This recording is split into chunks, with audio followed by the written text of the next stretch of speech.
Bonjour à toutes et à tous, c'est StarGameWorld et aujourd'hui on se retrouve pour ce nouveau tutoriel sur Scratch. Aujourd'hui on va voir comment faire ces magnifiques effets d'arrondissement qui vous donnent une impression de 3D à vos sprites. Déjà il faut savoir que ce n'est en aucun cas un modèle 3D, c'est uniquement une image, mais on lui applique un effet bien sympathique qui vous permet de donner l'illusion que c'est un modèle 3D.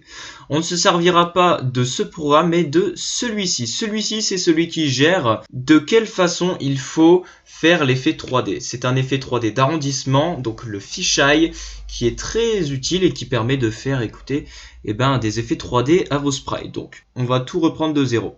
Alors, premièrement, vous allez choisir un sprite. Vous pouvez prendre n'importe quel objet, ça fonctionne avec tout.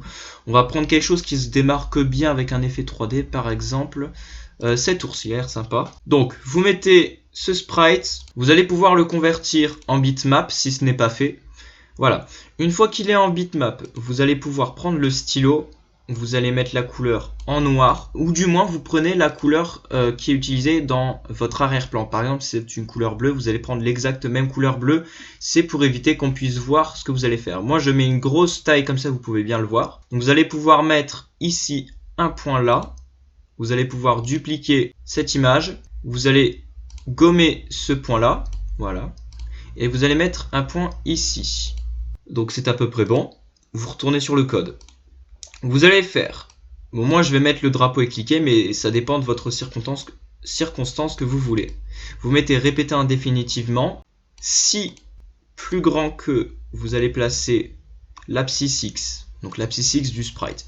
Donc si l'abscisse X est plus grande que 0, alors on va basculer sur le premier costume, donc qui est celui-là, et je me suis trompé, il faut basculer sur l'autre costume.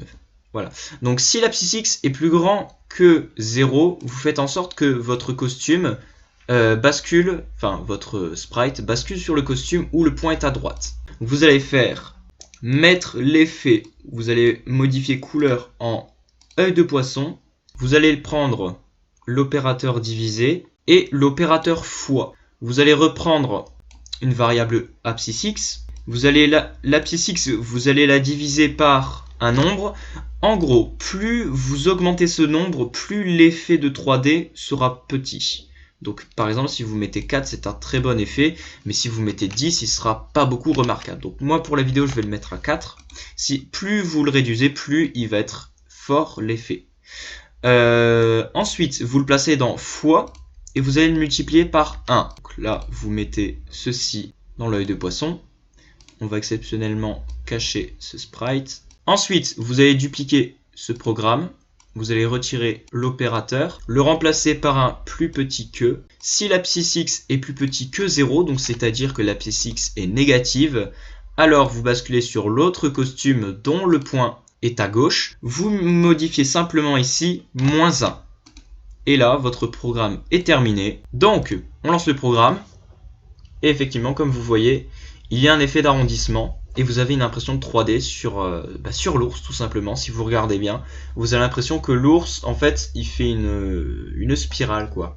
Donc voilà, c'est un effet très sympathique qui peut vous permettre de faire écouter pas mal de choses.